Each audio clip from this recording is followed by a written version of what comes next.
A successful managers learn to cope with different national, corporate, and vocational cultures. So hi everyone, welcome back to my channel. So our topic for today is about organizational behavior across cultures. So let's start. So we all know that the present, future, and the reality of the world is focused on globalization.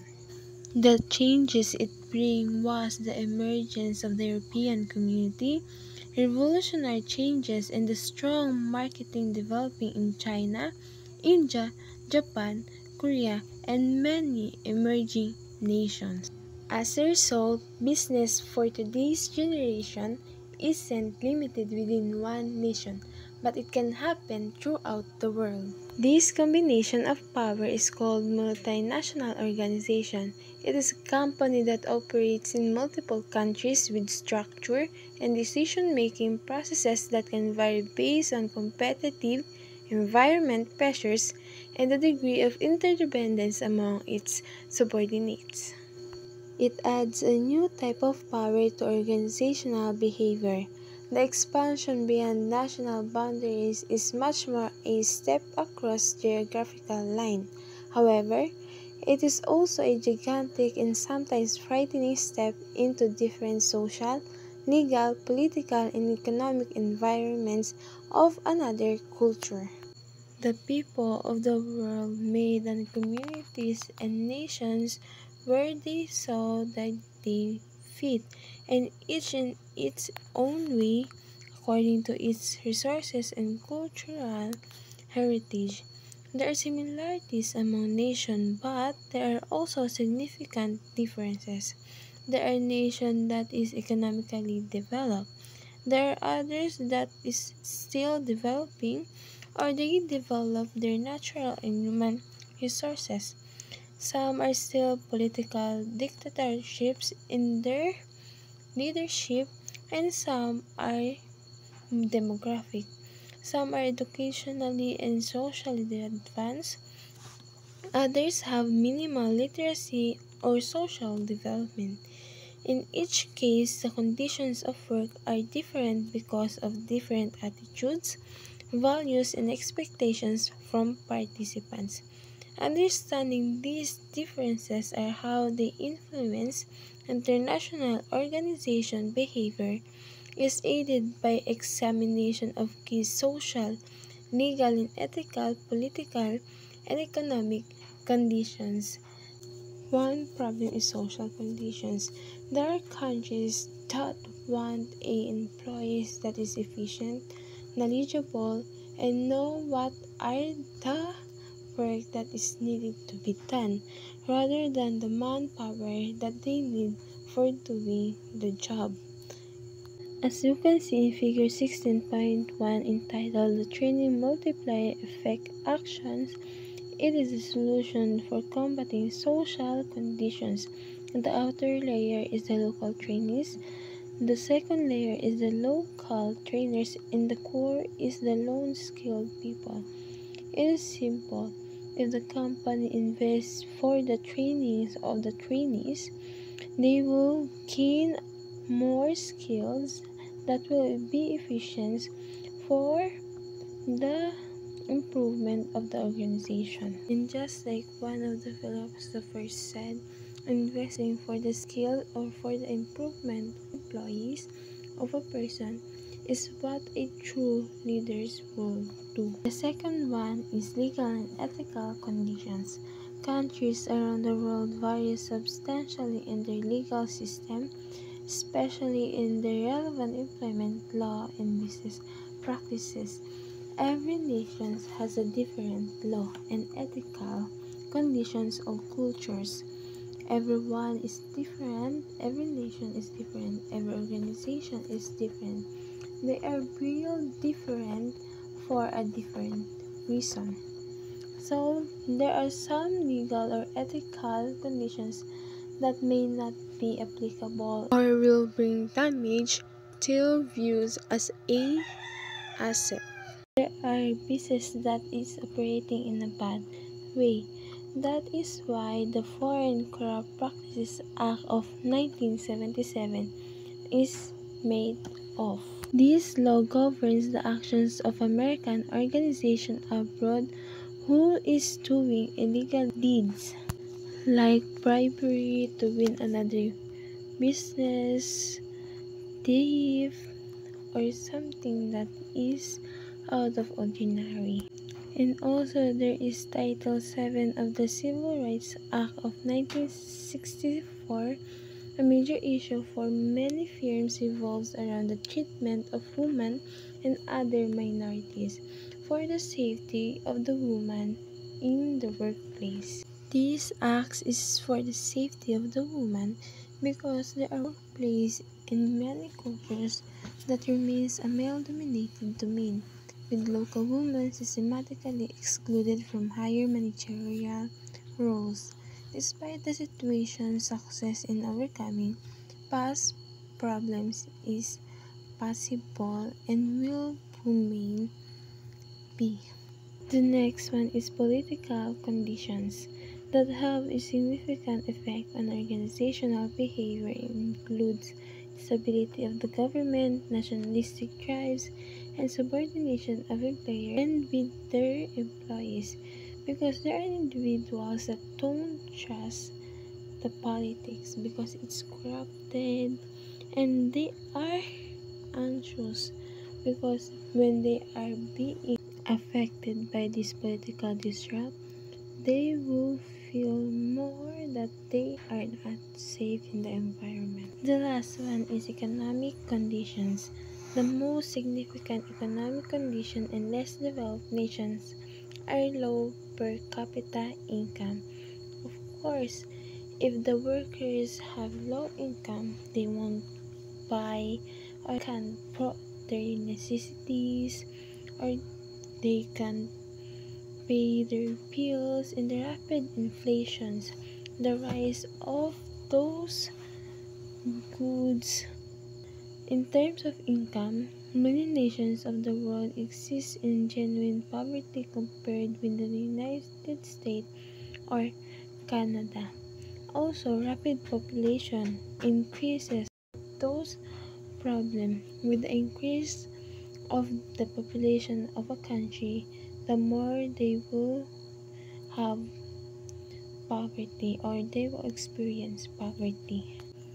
We all know that every individual is different from one another before they were born. So this made up the organizational behavior. From the food they eat, the way they dress, every person is different. There are 5 individual differences inside an organization. Those are: number 1, individualism or collectivism; 2, power distance; 3, uncertainty avoidance; 4, masculinity or femininity; or 5, time orientation. First, let's talk about number 1, individualism or collectivism. Cultures that emphasizes individualism tend to accent individual rights and freedom, have very loosely knit social networks, and place considerable attention on one's self-respect.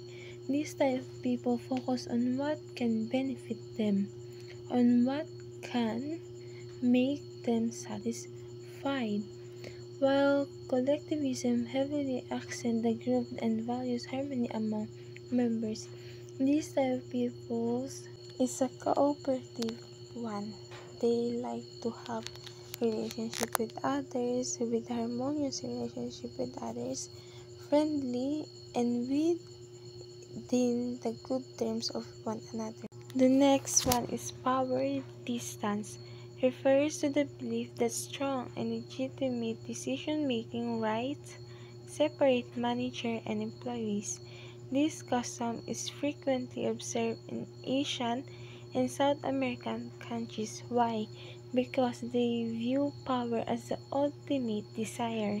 They want to be above from one person or the country itself. They want to be above all, above.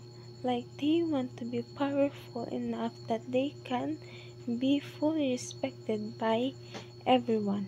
Uncertainty avoidance. Employees in some cultures value clarity and feel very comfortable receiving specific direction from their superiors. These employees have a high level of uncertainty avoidance and prefer to avoid ambiguity at work. This type of employees must be supervised because they don't want to move or they don't have initiative, so they don't do anything that will become liability to the organization. But they react in an opposite manner since ambiguity does not threaten their lower need for stability and security. These employees may even thrive on the uncertainty associated works. Masculinity and femininity. Societies define gender roles in more traditional and stereotypical ways, whereas feminine is weaker than masculine because, in terms of their body builds, masculines are much more suited when it comes to labor, but women can do what men can do. And we're trying to eradicate those type of stereotypes. Now let's proceed to figure 16.2, the comparison of typical cultural differences between Japan and the United States. So Japan is a collectivistic country where they view that collaboration can gain much more than individualistic, while United States is individualistic. They view the importance of individual manpower. In power distance, Japan is high, while United States is low. Uncertainty avoidance, Japan has a strong uncertainty avoidance, while United States is weak. Masculinity or femininity, high masculinity in Japan, while moderate masculinity in United States. And time orientation, for Japan, they want long term, while United States want short term.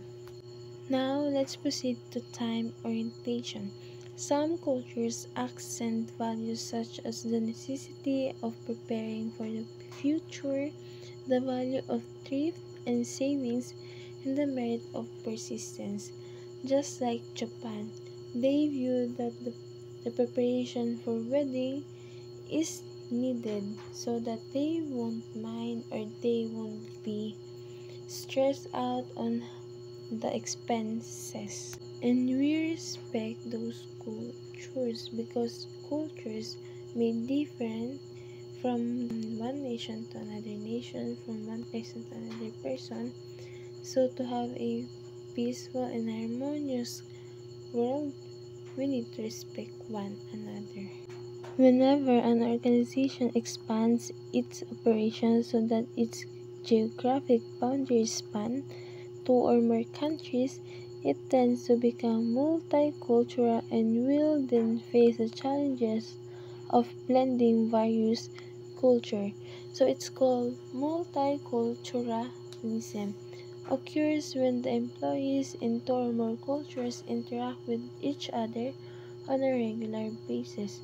Through interaction, communication with one another, they will have an exchange culture. They will know what is the culture of the other one, what is the culture, what is the different of your culture. While expatriates, new employees are parent country nationals from the nation in which the home office is located, or they may be third country nationals for some other nation. This type of person is the fusion of cultures.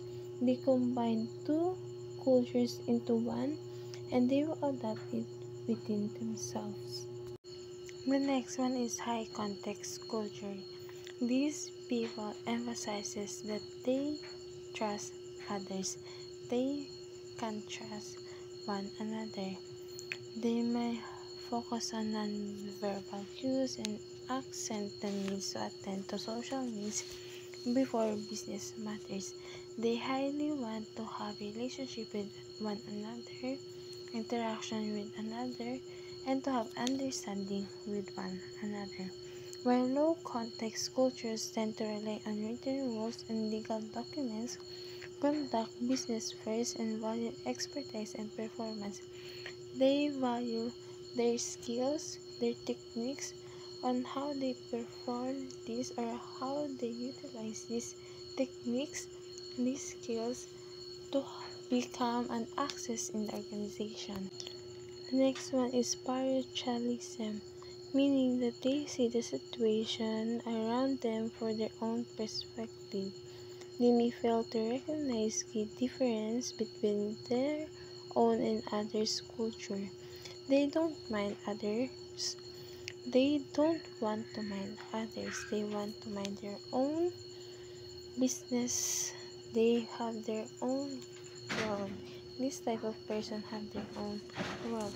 While ethnocentrism, another potential barrier to easy adaptation to another culture, occurs when people are predisposed to believe that their homeland conditions are the best. They view that their culture is the best and they don't want to have another culture. They view their culture in high position and they want to believe those culture even though there are some lapses. The next one is cultural empathy. This is the awareness of differences across cultures and understanding of the way in which those differences can affect business relationship and an appreciation of the contribution each culture makes to overall success. Geocentric organization seeks to integrate the interests of the various cultures involved. The attempt to build a sense of community inconsistent with a supportive approach to human behavior in its productive sense or use of all the employees.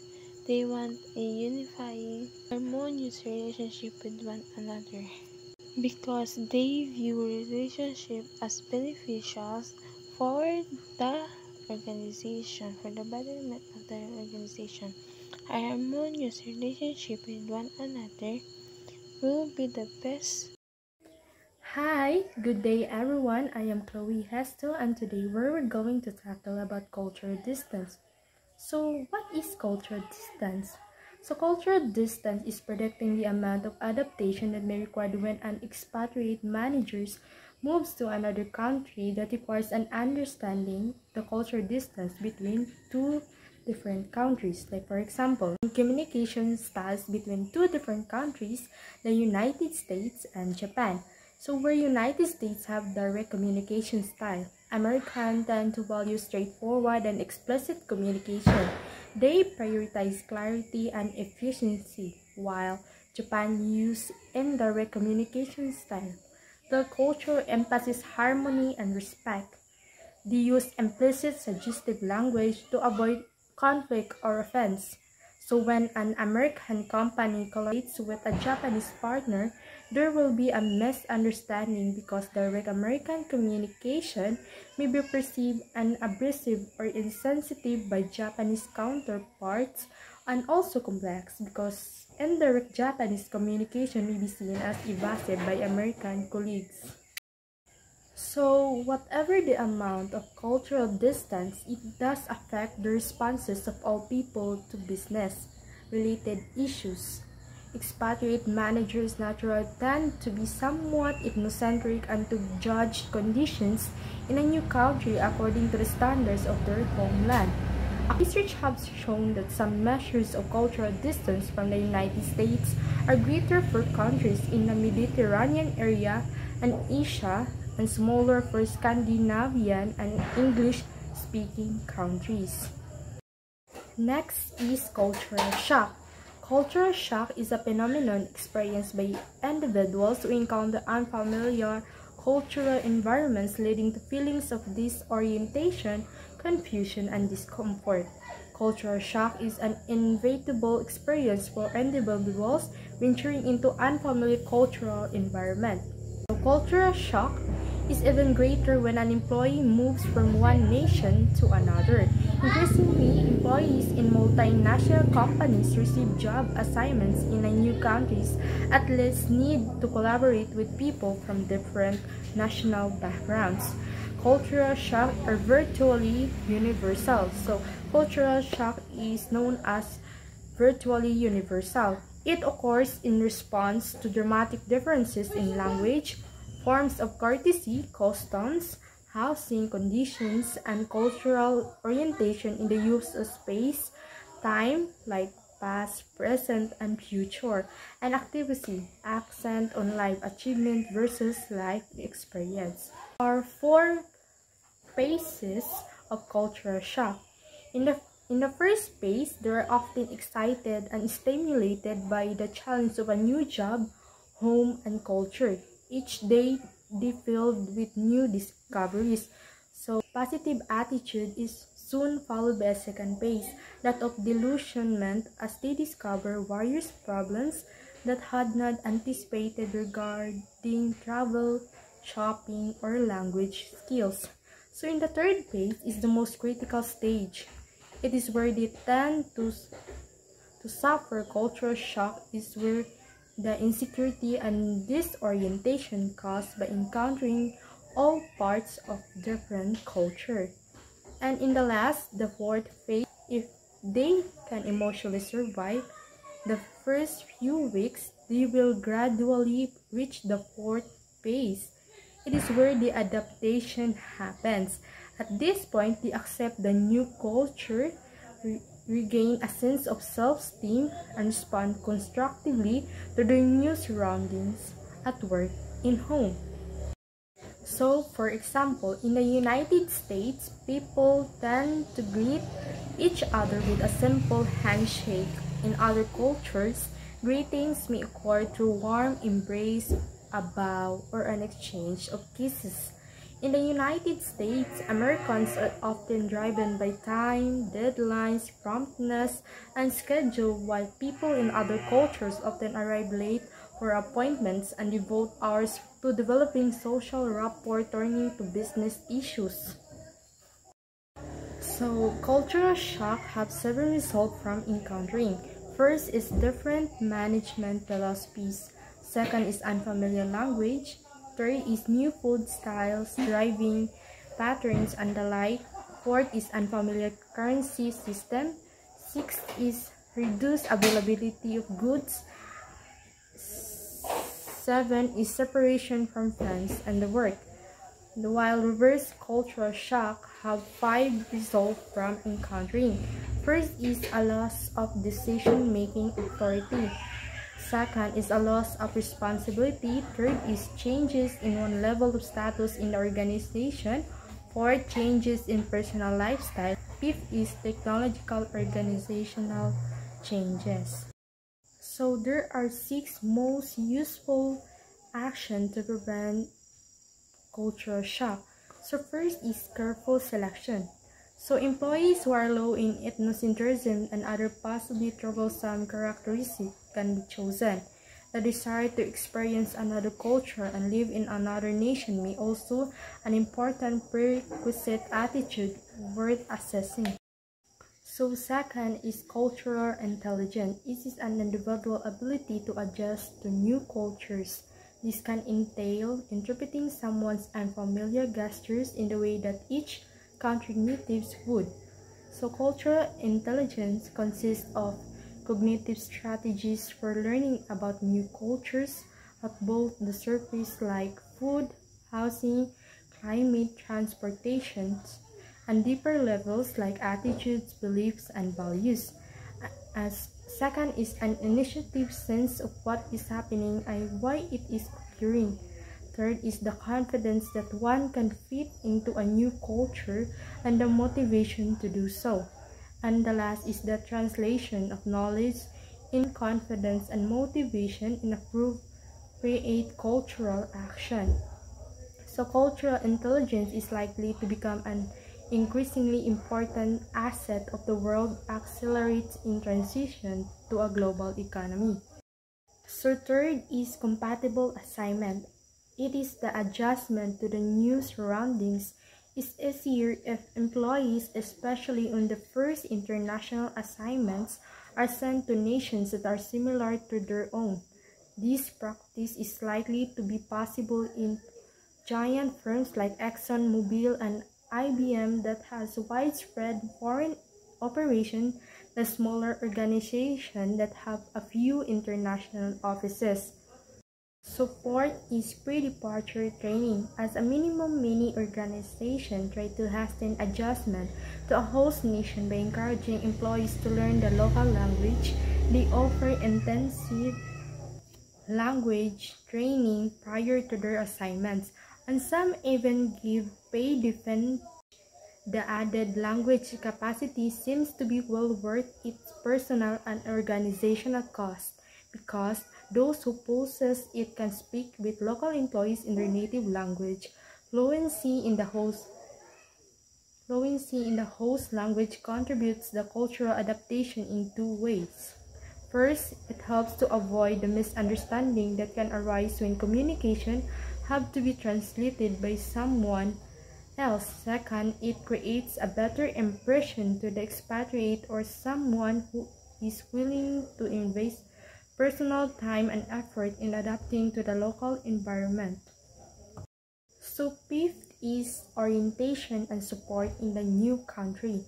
Adjustment is further encouraged after arrival in the new country because special effort is made to help the employees and family get settled. These tasks may include assistance with housing, transportation, and shopping. It is especially helpful if a mentor can be assigned to ease the transition. Sometimes this role can be filled with previous job holders who stays for a short period to share useful experiences because moving to a new assignment